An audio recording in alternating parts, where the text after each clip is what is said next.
Students, welcome to my channel. My name is Shalini. आज हम पढ़ने वाले हैं इक्विलिब्रियम चैप्टर क्लास 11th का। तो स्टूडेंट्स, मैं आपको बता देती हूँ, हमारी जो नई सीरीज स्टार्ट हो रही है, मैं नीट एग्जाम से पहले आपको इक्विलिब्रियम एंड ऑर्गेनिक का काफी सारा पोर्शन कराने की पूरी कोशिश करूंगी। तो डेली मैं क्लासेस लूंगी आपकी इक्विलिब्रियम चैप्टर पे, एंड एक दो दिन में हम लाइव क्लासेस में भी शिफ्ट हो जाएंगे। तो स्टूडेंट्स जो मेरी क्लासेस को रेगुलरली देखना चाहते हैं वो मुझे टेलीग्राम ग्रुप पे भी ज्वाइन कर सकते हैं। मैंने लिंक डिस्क्रिप्शन बॉक्स में दिया है, सो दैट आप मेरे चैट को ज्वाइन कर सकते हैं टेलीग्राम पर, और आपको जो भी डाउट्स होंगे, जो भी चैप्टर्स करवाने होंगे, आप मुझे वहां पे मेरे से बात कर सकते हैं। तो स्टूडेंट्स, आज हम बात करेंगे इक्विलिब्रियम चैप्टर की। आज इसकी फर्स्ट क्लास है, इसको हम स्टार्ट करते हैं। तो स्टूडेंट्स, इक्विलिब्रियम का मतलब होता है something related to equal. Word जैसे आपको बता रहा है, इक्विलिब्रियम का मतलब है एक ऐसी स्टेट जहां पे कुछ इक्वल हो जाए। तो होता क्या है एक्चुअल में, इसकी डेफिनेशन क्या है, चलिए इसको स्टडी करते हैं। Definition is it represents the state of a process. ये ऐसी स्टेट होती है किसी रिएक्शन की, किसी प्रोसेस की, वो स्टेट है ये जहां पे टेम्परेचर, प्रेशर एंड कंसेंट्रेशन, ध्यान दीजिए इस बात पे, कंसेंट्रेशन जो है रिएक्टेंट का या प्रोडक्ट का किसी सिस्टम के अंदर, वो क्या हो जाए, वो चेंज ना हो, कोई भी हमें चेंज शो ना करे, not show any change with time. तो क्या मतलब होता है इक्विलिब्रियम का? इसका मीनिंग है एक ऐसी कंडीशन, एक ऐसा स्टेट या एक ऐसी स्टेज किसी रिएक्शन में, किसी सिस्टम में, जहां पे जो हमारे रिएक्टेंट्स और प्रोडक्ट्स हैं वो टाइम के साथ साथ अपनी कंसेंट्रेशन में कोई चेंजेस ना करें। तो बच्चों, कंसेंट्रेशन से हमारा क्या मतलब है? उसका मतलब है amount of reactant and product पर मोल। जो भी हम कंसेंट्रेशन लेंगे इस चैप्टर में, वो हम मोलैरिटी के बेसिस में लेंगे। आप जानते हैं मोलैरिटी का फॉर्मूला क्या होता है, capital M is equal to number of moles of solute. तो सॉल्यूट के जो मोल्स होंगे divide by volume of solution. तो इसका जो यूनिट हो जाता है बच्चों, वो क्या होता है, मोल्स पर लीटर। तो ये होता है मोलैरिटी का यूनिट। तो इस चैप्टर में जहां पे भी हम कंसेंट्रेशन की बातें करेंगे स्टूडेंट्स, वो बात सिर्फ यही होगी, मोल्स पर लीटर की टर्म्स में होगी। तो ये होता है इक्विलिब्रियम। अब स्टूडेंट्स, ये जो इक्विलिब्रियम है, ये स्टेज पहुंचा कैसे जाएगा, इस स्टेज पे हम कैसे पहुंच सकते हैं? इस स्टेज पे पहुंचने के लिए स्टूडेंट्स इतना आसान नहीं है कि रिएक्शन हर रिएक्शन इस स्टेज पे पहुंच जाए, ऐसा पॉसिबल नहीं होता है। तो इसके लिए क्या फोर्स है कि एक रिएक्शन हो जो एक स्टेज पे आके रुक जाए, जहां पे रिएक्टेंट एंड प्रोडक्ट्स का लेवल जो है लगभग बराबर हो जाए। तो ऐसे स्टेज पे पहुंचा कैसे जा सकता है, उसकी बात करते हैं हम। तो स्टूडेंट्स, मान लीजिए कोई रिएक्शन चल रही है, A plus B is giving X plus Y. तो अगर हम चाहें कि इक्विलिब्रियम स्टेज पे पहुंच जाए, तो इस चैप्टर में हम हर जगह जहां पे भी एरो यूज करेंगे, the arrow should be like that, reversible arrow लगाएंगे। एंड कोई भी रिएक्शन इतनी सिंपल तो होती नहीं है, स्टोइकोमेट्रिक कोएफिशिएंट्स भी होते हैं यहाँ पे। तो आपको इसमें हम यहाँ पे लगा रहे हैं, मैंने यहाँ पे स्टोइकोमेट्रिक कोएफिशिएंट्स लगाए हैं A B X Y। इसका मतलब है जब आप बैलेंसिंग करोगे तो मोल्स यहाँ पे आगे लगा दिए जाएंगे। तो मान लीजिए ये रिएक्शन है, जैसे ये रिएक्शन स्टार्ट हुई, आपने रिएक्टेंट्स को लिया और वो रिएक्ट करते हैं, प्रोडक्ट्स को फॉर्म करते हैं। तो बच्चों, जब ये रिएक्शन स्टार्ट होगी तो उस टाइम पे रिएक्शन की जो फोर्स है, जो डायरेक्शन है, जो ड्राइविंग फोर्स है, वो होता है फॉरवर्ड रिएक्शन का। फॉरवर्ड डायरेक्शन में उसकी ड्राइविंग फोर्स होगी, एंड इसकी ऑपोजिंग फोर्स भी होगी कुछ ना कुछ। ऑपोजिंग फोर्स का मतलब ये जो प्रोडक्ट्स हैं ये वापस भी अपनी स्टेज पे आएंगे, रिएक्टेंट में कन्वर्ट होना स्टार्ट हो जाएंगे, उसको हम बोलेंगे बैकवर्ड। तो कह सकते हैं जब आप रिएक्शन की forward driving force and backward driving force बराबर हो जाए, इक्वल हो जाए, एक लेवल को मेंटेन कर ले, उस टाइम पे इक्विलिब्रियम अटेन हो जाता है। इसका मतलब उस स्टेज पे क्या होगा स्टूडेंट्स, हमारे रिएक्टेंट का जो कंसंट्रेशन है, टेम्परेचर, प्रेशर है, वो कहीं ना कहीं बराबर हो जाएगा किसके, प्रोडक्ट्स के। तो ये चीजें क्या होती हैं, यही इक्विलिब्रियम होता है, ऐसे ही इक्विलिब्रियम को रीच किया जाता है। तो हम ये पॉइंट लिख सकते हैं, when rate of forward reaction becomes equal to backward reaction rate.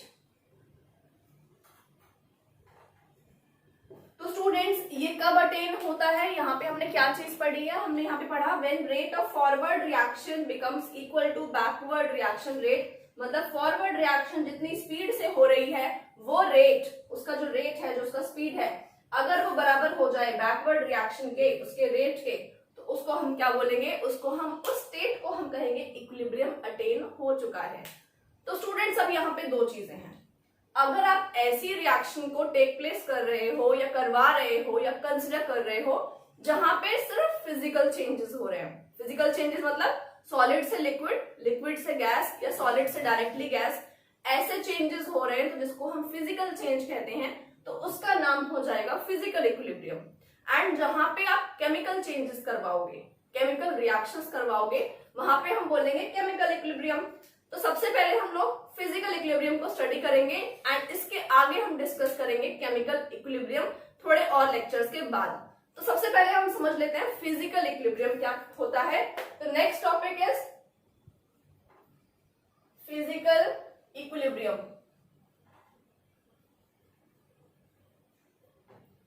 तो स्टूडेंट्स, जो स्टूडेंट्स 11th क्लास में हैं या 12th क्लास में हैं, वो मेरे नोट्स को साथ साथ बनाएं, जैसे मैं पढ़ा रही हूँ वैसे नोट्स बना लीजिए आप लोग। एंड जो बच्चे नीट या आईआईटी जेईई एग्जाम देने वाले हैं, जो स्टूडेंट्स, वो मेरी क्लासेस को सिर्फ रिवाइज कर सकते हैं। एंड एक चीज बता दूं मैं आपको इस चैप्टर के बहुत सारे क्वेश्चंस कराऊंगी। एक्चुअली हम लाइव क्लास स्टार्ट करेंगे 2-3 दिन में, मुझे थोड़े और इक्विपमेंट्स की जरूरत पड़ेगी, अभी वो सारी चीजें अरेंज हो जाएंगी तो मैं लाइव क्लासेस पे आ जाऊंगी 1-2 दिन में। उसके बाद मैं बहुत सारे क्वेश्चंस कराऊंगी आपको, एमसीक्यू क्वेश्चंस भी कराऊंगी, न्यूमेरिकल्स भी कराऊंगी, तो उससे आपको बहुत ज्यादा बेनिफिट होगा। एंड ये चैप्टर जो बच्चों को बहुत डिफिकल्ट लगता है उसको मैं बहुत इजी वे में आपको कराऊंगी। तो मेरी क्लासेस को रेगुलर देखते रहिए एंड मेरे चैनल को सब्सक्राइब भी कर लीजिए। तो चलिए स्टूडेंट्स फिजिकल इक्विलिब्रियम की बात कर लेते हैं। फिजिकल इक्विलिब्रियम, तो स्टूडेंट्स अब हम बात करते हैं फिजिकल इक्विलिब्रियम की। फिजिकल इक्विलिब्रियम का मतलब होता है ऐसा इक्विलिब्रियम जहां पे सिर्फ फिजिकल चेंजेस हो रहे हैं, कोई केमिकल चेंजेस नहीं हो रहे हैं। तो इसकी डेफिनेशन लिख लेते हैं। द रिएक्शन, या फिर the correct word will be change, change कह सकते हैं, द रिएक्शन और change in which only physical transformation is involved. Physical transformation is involved. इसका मतलब क्या है स्टूडेंट्स? फिजिकल ट्रांसफॉर्मेशन, ट्रांसफॉर्मेशन मतलब चेंज होना, फिजिकल का मतलब सिर्फ फिजिकल स्टेट का चेंज होना, फिजिकल कंडीशंस का चेंज होना, मतलब कि स्टेट का चेंज होना। और भी इसमें और कुछ ज्यादा नहीं है। मैं यहाँ पे आपको 5 एग्जांपल्स देने वाली हूँ। सबसे पहले हम 3 एग्जांपल्स की स्टडी करेंगे। फर्स्ट एग्जांपल जो है वो ये है, सॉलिड से लिक्विड का ट्रांसफॉर्मेशन, लिक्विड बनना हो या लिक्विड से सॉलिड बन जाना, ये चीज है। सेकंड हम पढ़ेंगे लिक्विड से वेपर्स बन जाना एंड उसका reverse. And third we will study about solid से डायरेक्ट गैस का बन जाना या फिर रिवर्स गैस से डायरेक्ट सॉलिड का बन जाना, मतलब सब्लिमेशन केसेस। तो we are going to study all these 3 cases in this. And इसके अलावा 2 अलग केसेस हैं जो सॉल्यूशंस की हम बात करेंगे कि गैसेस कैसे डिसॉल्व होते हैं और कैसे सॉलिड डिसॉल्व होते हैं किसी लिक्विड के अंदर। तो स्टूडेंट्स इसको लिख लेते हैं हम लोग। Next condition is, another type कह सकते हैं हम, अनदर कैटेगरी। कौन सी कैटेगरी है ये? सॉल्यूशन की कैटेगरी है। सॉल्यूशंस बनाएंगे हम यहाँ पे। सॉल्यूशन कैसे बनता है?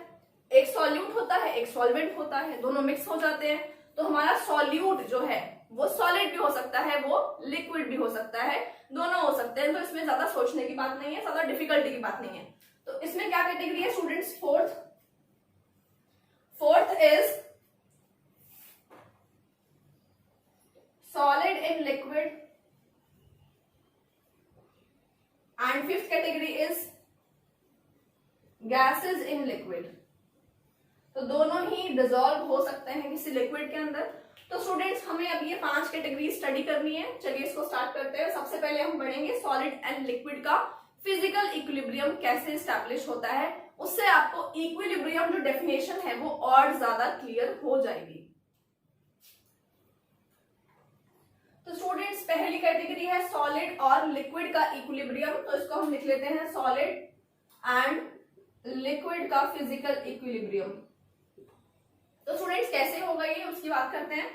सबसे पहले हमारे पास क्या है, यहाँ पे हम क्या ले रहे हैं, एक अरेंजमेंट ले रही हूं, मैं एक बॉटल ले रही हूं। इस बॉटल को मैं क्या करूंगी, क्लोज कर लूंगी। इस बॉटल को मैंने क्लोज कर लिया है। इसके अंदर वाटर है और साथ साथ कुछ आइस क्यूब्स हमने ले लिए हैं।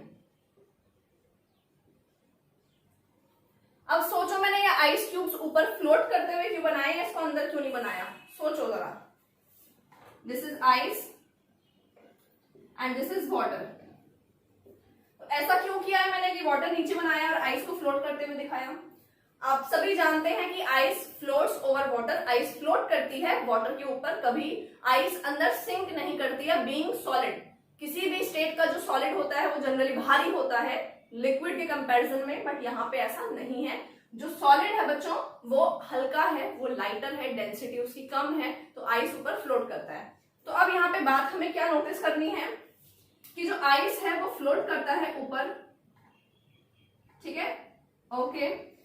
तो अब इसको हमने मेंटेन किया हुआ है एक बॉटल के अंदर। This bottle is not ordinary bottle, ये एक ऑर्डिनरी बॉटल नहीं है, ये थर्मस फ्लास्क है। थर्मस फ्लास्क बच्चों क्या होता है, ऐसा सिस्टम जिसमें से हीट एंड मैटर दोनों ही बाहर ना जा सके। Heat and matter can not go outside या फिर can not leave the system.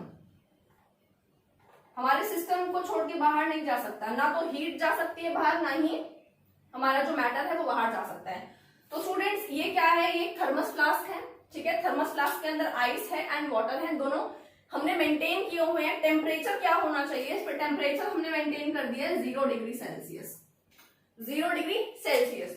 तो बच्चों इसका मतलब क्या है, 0 डिग्री हमने क्या क्यों लिया है, what is the speciality about this. Speciality क्या है, 0 डिग्री सेल्सियस होता है आइस का मेल्टिंग पॉइंट। हाँ या ना, सोचो। आइस मेल्ट कब होती है, 0 डिग्री सेल्सियस पे आइस मेल्ट हो जाती है, आइस की मेल्टिंग स्टार्ट होना हो जाती है स्टार्ट। तो ये है melting point of ice. And 0 degree पर ही वाटर का क्या होता है, वाटर का कौन सा पॉइंट होता है, फ्रीजिंग पॉइंट, राइट। जो वाटर होगा स्टूडेंट्स वो फ्रीज करना भी स्टार्ट हो जाएगा 0 डिग्री सेल्सियस पर। इसका मतलब जब हमने इसको 0 पे मेंटेन किया है तो यहाँ जो वाटर है वो फ्रीज भी हो रहा है, आइस में कन्वर्ट भी हो रहा है, एंड जो आइस है वो मेल्ट भी हो रही है। आइस की मेल्टिंग हो रही है एंड वाटर की फ्रीजिंग हो रही है, दोनों काम हो रहे हैं। अब हमने क्या किया, हमने इसको काफी देर बाद देखा, हाँ, इसको काफी देर बाद हमने इस सिस्टम को चेक किया, तो हमें पता चला कि यहाँ पे आइस का और वाटर का जो अमाउंट था वो तो इक्वल मिला। जितना हमने आइस लिया था, मान लीजिए 100 ग्राम हमने आइस लिया था, तो 100 का 100 ही ग्राम है और जितना वाटर था उतना ही है। तो इसका मतलब क्या वो आइस मेल्ट नहीं हुई, क्या वो वाटर फ्रीज नहीं हुआ 0 डिग्री सेल्सियस पर। दोनों केसेस हुए, 0 डिग्री पर आइस की मेल्टिंग भी हुई एंड वाटर की फ्रीजिंग भी हुई, बट जितनी मेल्टिंग हुई थी उतनी ही फ्रीजिंग हुई, दोनों इक्वल लेवल पे हुए। इसको कहते हैं इक्विलिब्रियम। क्या मतलब हो मेरी बात का, at 0 degree Celsius melting of ice किसके बराबर था, फ्रीजिंग ऑफ वाटर के। फ्रीजिंग ऑफ वाटर, जितना वाटर फ्रीज हुआ बच्चों, जितना वाटर आइस में कन्वर्ट हुआ उतना ही आइस भी वाटर में कन्वर्ट हुआ। तो जब ये दोनों ही प्रोसेस इक्वल थे, इसकी वजह से आइस का जो अमाउंट था, आइस एंड वाटर का जो अमाउंट था वो कांस्टेंट रह गया। Ice and water amount remain constant, constant हो गया। तो इसका मतलब यहाँ पे क्या रीच हो गया, कौन सा क्या कहेंगे हम इसको, इस प्रोसेस को क्या कहेंगे, हम कहेंगे इक्विलिब्रियम मेंटेन हो गया, इक्विलिब्रियम मेंटेन। ठीक है स्टूडेंट्स, तो ये था हमारा सॉलिड लिक्विड का इक्विलिब्रियम मेंटेन होना। हमने यहाँ पे कंडीशन कौन सी बहुत ध्यान से ली थी, सिलेक्ट की थी, हमने 0 डिग्री सेल्सियस बहुत ध्यान से सिलेक्ट किया था। तो स्टूडेंट्स ये था पूरा का पूरा इक्विलिब्रियम एस्टैब्लिश होना सॉलिड और लिक्विड के बीच में, जहां पे melting of ice and freezing of water का लेवल इक्वल था। इसकी वजह से हमें क्या रिजल्ट मिला, आफ्टर सम टाइम हमें रिजल्ट मिला कि आइस का जो अमाउंट था वही वाटर का अमाउंट था, उसमें कोई चेंज नहीं आया। तो चलिए अब सेकंड कैटेगरी पे चलते हैं। Second category is liquid and vapour. Liquid और वेपर का जो लेवल है वो जब बराबर रहेगा उसकी स्टडी करते हैं। तो इसको रब कर देते हैं आगे।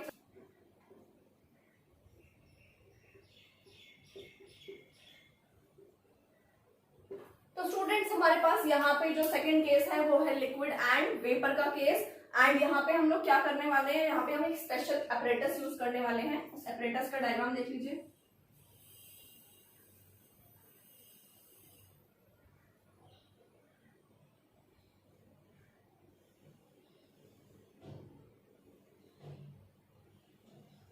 इसको ड्रॉ कर लीजिए।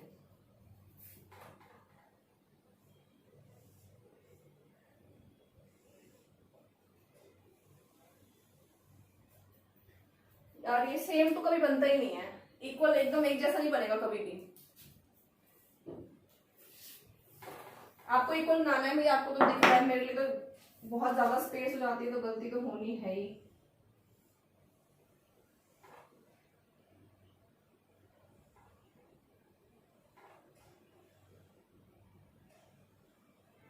इसको ऐसे ड्रॉ कर लीजिए। ये है इनिशियल कंडीशन, ये है फाइनल कंडीशन। हमने यहाँ पे क्या किया है स्टूडेंट्स, यहाँ पे कोई लिक्विड लिया है, सपोज सबसे इजी वाटर ले लेते हैं और मेंटेन किया है इसको 25 डिग्री सेल्सियस पे। ठीक है, यहाँ पे है वैक्यूम, वैक्यूम कंडीशन लिया है हमने यहाँ पे इसको। एंड जो ये साइड में आपको दिख रहा है ये है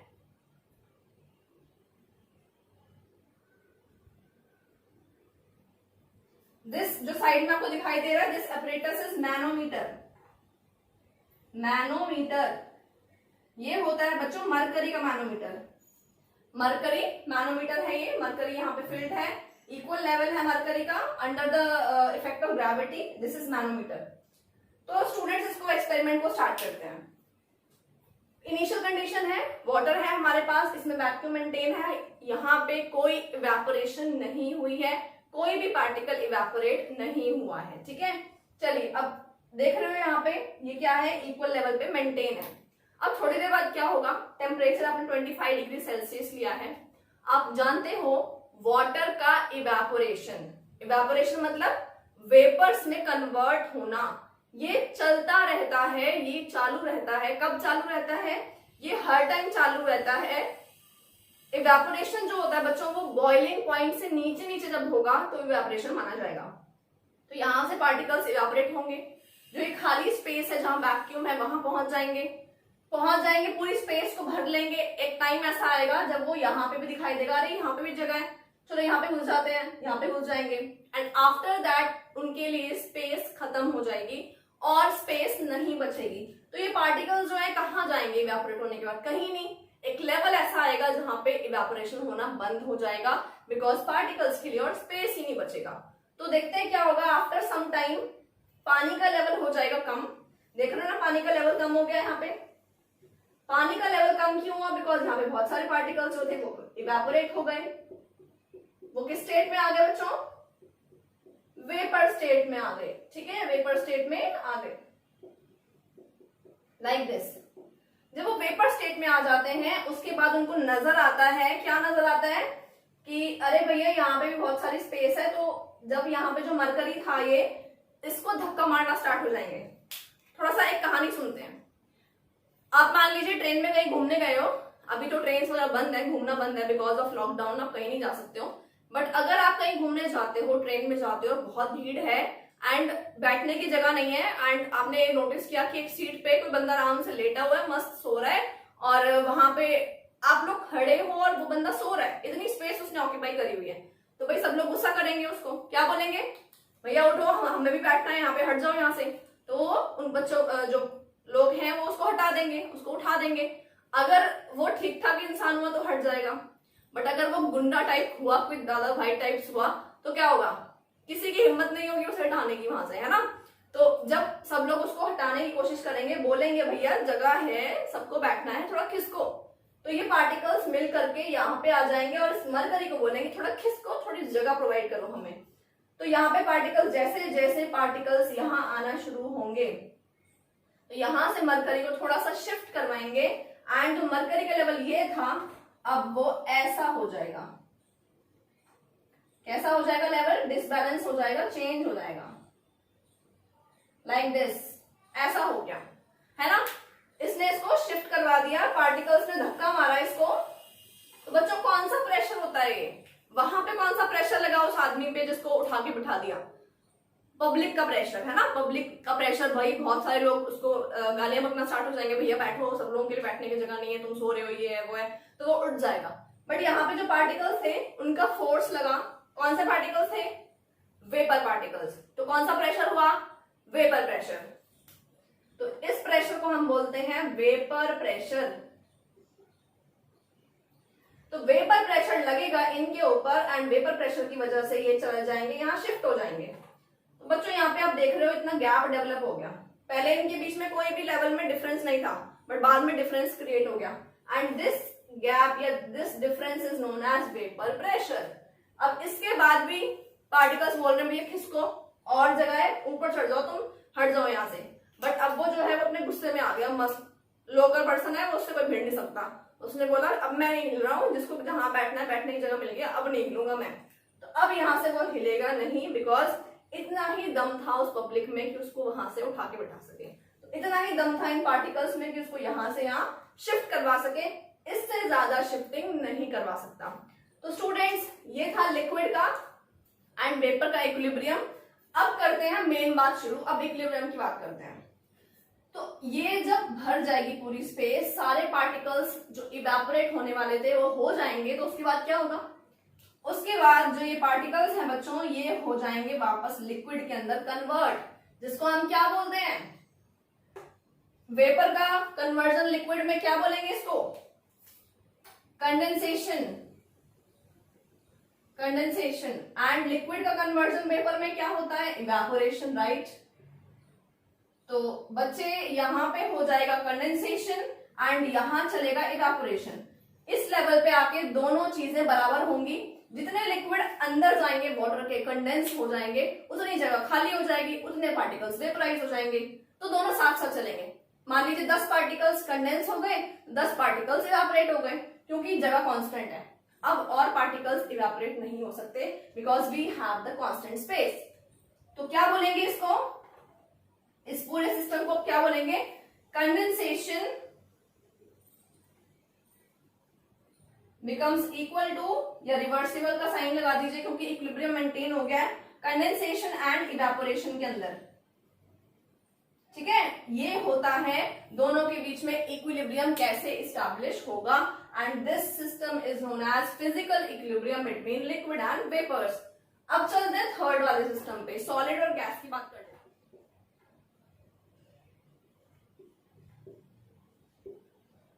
तो स्टूडेंट्स थर्ड पे चलते हैं, सॉलिड और गैस के बीच में जो इक्विलिब्रियम एस्टैब्लिश होगा उसको स्टडी करेंगे। तो बच्चों सॉलिड जब डायरेक्टली हीट करने पर गैस में कन्वर्ट हो जाता है तो उसको क्या कहते हैं, उसको सब्लिमेशन कहते हैं। और ऐसा होता है, कुछ सॉलिड्स ऐसे होते हैं जिनको हीट किया जाए तो वो लिक्विड नहीं बनते, जैसे बर्फ है, आइस है, उसको आप हीट करेंगे तो वो पानी बन जाएगा, उसके बाद क्या हो जाएगा, उसके बाद वो इवेपोरेट हो जाएगा। सबने खेला है बर्फ पानी बचपन में, बर्फ पानी एक गेम होता है ना, एक्चुअल नेम मुझे नहीं पता पर बर्फ पानी एक गेम होता है, याद आ गया ऐसे कुछ, बर्फ और पानी के नाम से। तो आइस जो है जब आप उसको हीट करते हो तो वो लिक्विड बन जाती है, उसको हीट करोगे तो वेपर्स में कन्वर्ट हो जाएगी। ऐसे ही अगर कुछ सॉलिड्स ऐसे होते हैं जिसको हीट करते हैं तो डायरेक्टली गैस में चले जाते हैं, उसको बोलते हैं सब्लिमेशन प्रोसेस। तो इसके बहुत सारे एग्जांपल्स हैं ऐसे सब्सटेंसेस के जो सब्लिमेशन करते हैं। एंड इसका रिवर्स क्या होगा, इसका रिवर्स होता है कंडेंसेशन, और वो पार्टिकल्स वापस सॉलिड में भी कन्वर्ट हो जाते हैं, उसको कंडेंसेशन बोलेंगे। तो यहाँ पे भी एक्सपेरिमेंट करते हैं बच्चों, वही वैसा ही एक्सपेरिमेंट है, वही मैनोमीटर लेकर के आते हैं।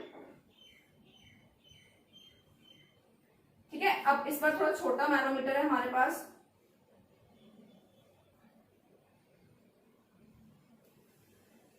Like this. ठीक है, अब यहाँ पे हमें जो अपना रखना है मटेरियल, उसको हमने यहाँ पे रखा। कुछ पीसेस हैं, किसके पीसेस हैं बच्चों? ये आयोडीन के पीसेस हैं। ठीक है, इसमें है सॉलिड आयोडीन, सॉलिड I2। ठीक है, आफ्टर सम टाइम इसका अमाउंट कम हो जाएगा, बिकॉज इसके क्या बन जाएंगे, हीट करने पर वेपर्स बन जाएंगे।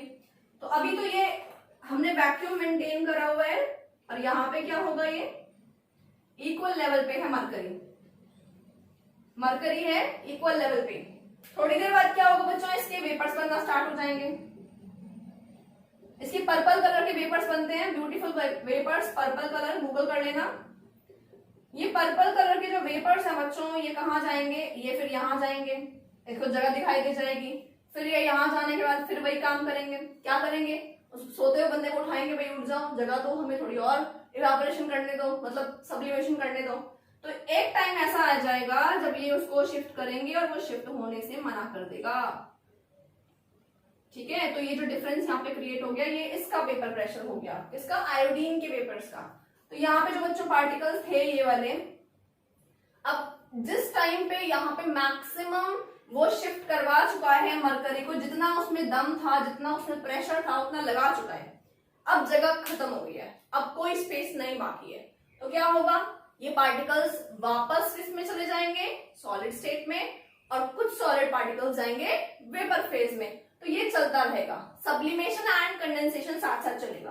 कैसे, पार्टिकल्स, कुछ पार्टिकल्स इवेपोरेट होंगे एंड कुछ पार्टिकल्स जो इवेपोरेट हो चुके हैं वो वापस जाएंगे सॉलिड स्टेट में। तो हम कह सकते हैं रेट ऑफ सब्लिमेशन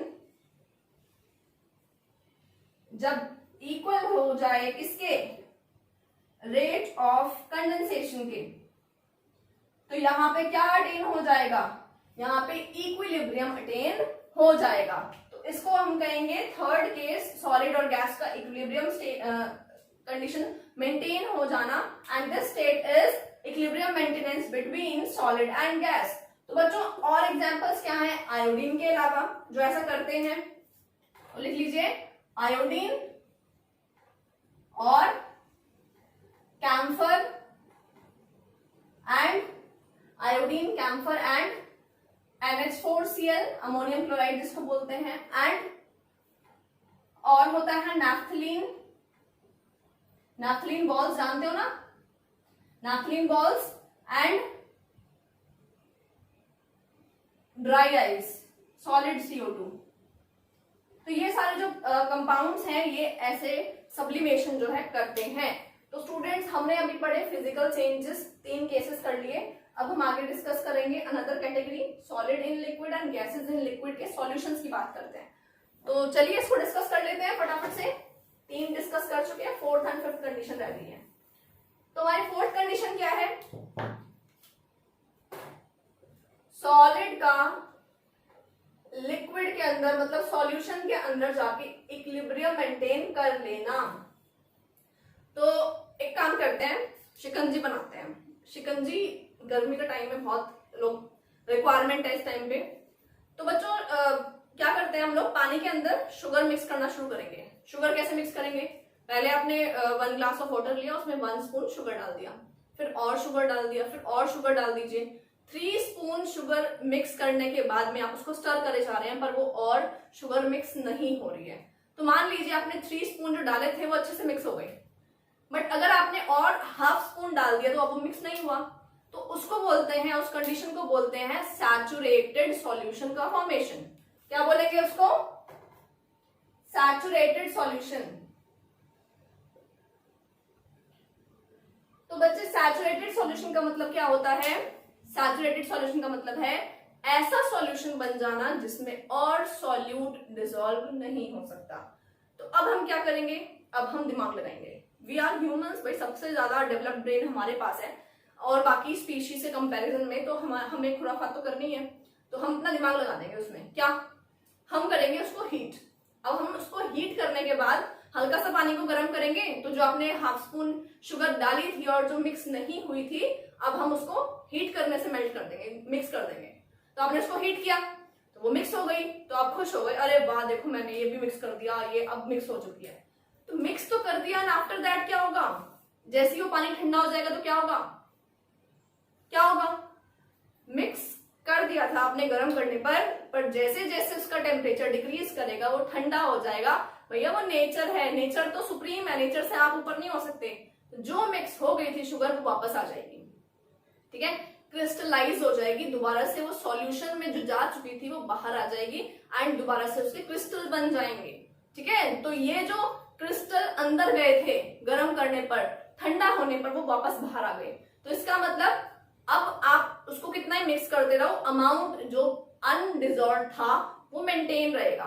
तो इसको हम क्या बोलेंगे, इसको बोलेंगे हम जितना मिक्स हुआ था उतना बाहर आ गया। तो इसका मतलब क्या है, इसका मतलब है कि क्रिस्टलाइजेशन एंड डिसोल्यूशन का इक्विलिब्रियम मेंटेन हो गया। कैसे बच्चों, देखते हैं। ये है वाटर, वाटर के अंदर हमने यहां रखा स्टिर करने के लिए हल्की सी ग्लास रॉड, छोटी सी। यहाँ पे आपने छोटे छोटे ये शुगर के क्रिस्टल्स जो है वो मिक्स करना शुरू किया, शुगर, इसको मिक्स करे जा रहे हैं, मिक्स हो जाएगी। After formation of saturated solution, मान लीजिए ये अनडिजॉल्व रह गई, तो आप क्या करेंगे, अब टेम्परेचर इंक्रीज कर देंगे। टेम्परेचर इंक्रीज किया आपने तो क्या हो गया, मिक्स हो गई सारी। इसको हम क्या बोलेंगे, super saturated solution, super saturated solution, super से ऊपर, ठीक है। तो क्या हो गया, सुपर सैचुरेटेड, मतलब जितना आप डिसॉल्व करना चाहते थे वो टेम्परेचर रेस करने की वजह से डिसॉल्व हो गया।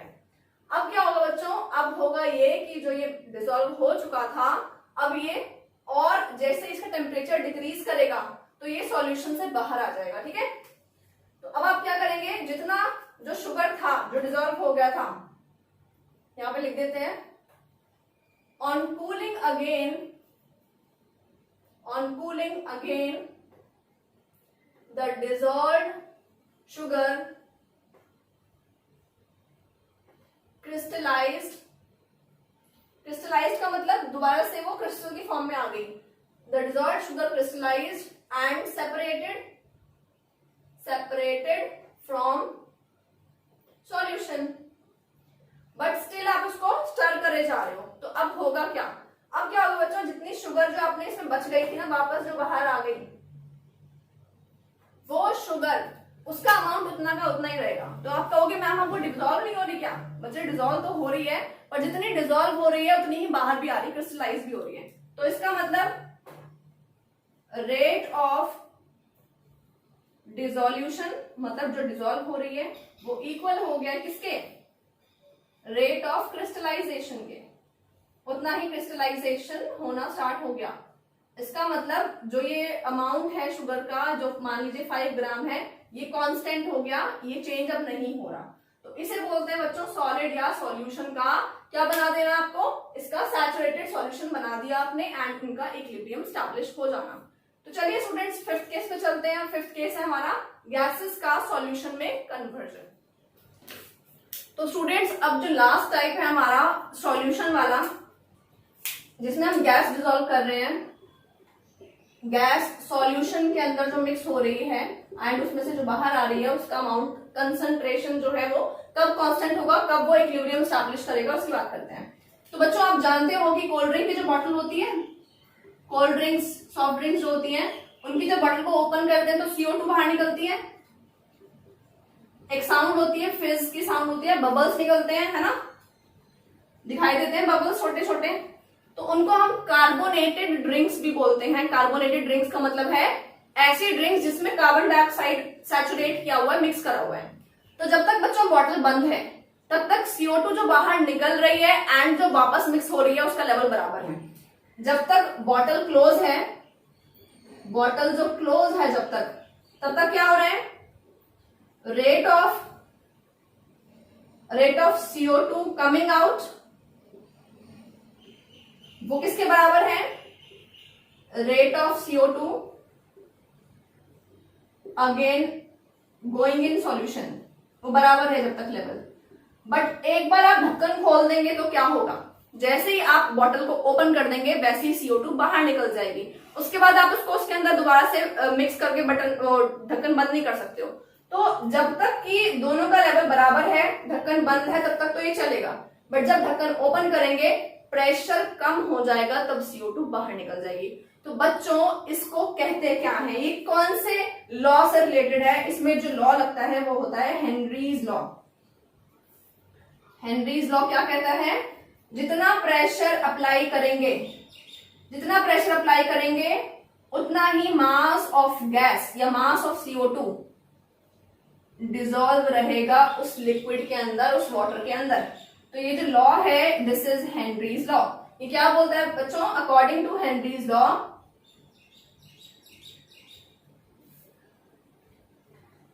The pressure applied on the gas is directly proportional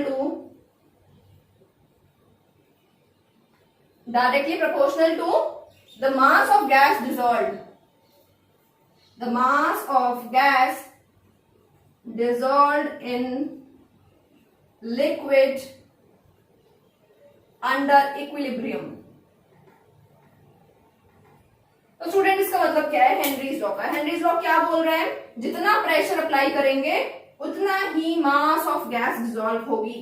मतलब जब बॉटल बंद है, ढक्कन लगाया हुआ है, तो जितना प्रेशर आपने लगाया हुआ है उतनी CO2 डिसॉल्व रहेगी। बट जैसे ढक्कन ओपन करोगे, प्रेशर आपने कम कर दिया, तो मास ऑफ गैस जो था वो भी कम रहेगा उसके अंदर, वो बाहर निकल जाएगा। तो इसका मतलब क्या है बच्चों, हेनरीज लॉ जो है वो कहां पे काम आता है, वो काम आता है आपके गैसेस को डिसॉल्व करने के टाइम पे, किसमें, लिक्विड के अंदर। तो स्टूडेंट्स आज हमने क्या पढ़ा, आज हमने फिजिकल इक्विलिब्रियम के बारे में पढ़ाई करी है कि फिजिकल इक्विलिब्रियम होता क्या है, एंड फिजिकल इक्विलिब्रियम जो है उसमें कितने पार्ट्स थे वो सब हमने डिस्कस कर लिया। तो फिजिकल इक्विलिब्रियम की कुछ जनरल कैरेक्टरिस्टिक्स हैं जो आपकी बुक्स में लिखी हुई हैं, उसको एक बार स्टडी कर लेते हैं। तो बच्चों बुक, आप कोई भी रेफरेंस बुक फॉलो कर रहे होंगे, जो भी आपके पास होगी उसमें ये हेडिंग लिखी होगी, आप वहां से देख सकते हैं। तो इसमें पहला पॉइंट क्या है, जनरल कैरेक्टरिस्टिक किसका, फिजिकल इक्विलिब्रियम का। फिजिकल इक्विलिब्रियम का पहला जनरल पॉइंट क्या है, वो ये है, at equilibrium some observable property of the system become constant. काफी सारी जो ऑब्जर्वेबल प्रॉपर्टीज हैं कांस्टेंट हो जाती हैं। लाइक हमने पढ़ा टेम्परेचर, प्रेशर, कंसंट्रेशन, कुछ प्रॉपर्टीज कांस्टेंट हो गई फिजिकल इक्विलिब्रियम के टाइम पे। सेकेंड पॉइंट है, equilibrium involving gases can be attend only in closed container. तो आप जानते हो गैसेस की जब हम बात करते हैं तो हमें जो कंटेनर लेना है वो क्लोज लेना पड़ेगा, वो बंद लेना पड़ेगा, ताकि CO2 या कोई और गैसेस बाहर ना जाएं। अगर बाहर नहीं जाएंगी तभी उनका इक्विलिब्रियम मेंटेन होगा। नेक्स्ट पॉइंट है, equilibrium is dynamic in nature. तो बच्चों डायनामिक का मतलब क्या है, हमेशा चलते रहना, हमेशा मूव करते रहना, कभी रुकना नहीं है। तो जो ये प्रोसेस हो रहे हैं ये आपको लगता तो है, देखो मैंने बताया था शुगर का अमाउंट उतना ही दिखाई दे रहा है, बट इसका मतलब ये नहीं कि शुगर डिसॉल्व नहीं हो रही, शुगर डिसॉल्व हो रही है बट वो बाहर भी आ रही है सॉल्यूशन से, उसका अमाउंट कांस्टेंट है। तो हमें लगता है कि वो रुक गई रिएक्शन, बट वो रुकी नहीं होती, चल रही होती है, बट हमें दिख नहीं रहा होता। तो बच्चों इसे कहते हैं डायनामिक इन नेचर, मतलब स्टैटिक नहीं है, रुका हुआ नहीं है। Next point is the equilibrium, there exists an expression involving the concentration of the substance which is constant and constant temperature। तो बच्चों जितने भी हमने स्टडी किया है वो टेम्परेचर पे बेस्ड चीजें हैं, टेम्परेचर पे बेस्ड डाटा है। टेम्परेचर चेंज करते हैं इनकी वैल्यूज भी चेंज जाती है, तो हमें टेम्परेचर पे ध्यान देना पड़ता है। तो चलिए आज हमने डिस्कस कर लिया फिजिकल इक्विलिब्रियम, नेक्स्ट क्लास में हम डिस्कस करेंगे केमिकल इक्विलिब्रियम। एक दो दिन में हम लाइव में जाने वाले हैं, मैं चीजें अरेंज कर रही हूँ, इक्विपमेंट्स अरेंज कर रही हूँ, उसके बाद हम एक दो दिन में लाइव क्लासेस शुरू करेंगे। तो बच्चे आप लोग मेरी क्लासेस को रेगुलरली अटेंड कर सकते हैं, एंड नीट 2020 से पहले हम काफी सारे डिफिकल्ट चैप्टर्स को कंप्लीट करने की पूरी कोशिश करेंगे। तो like this video and subscribe my channel. Thank you.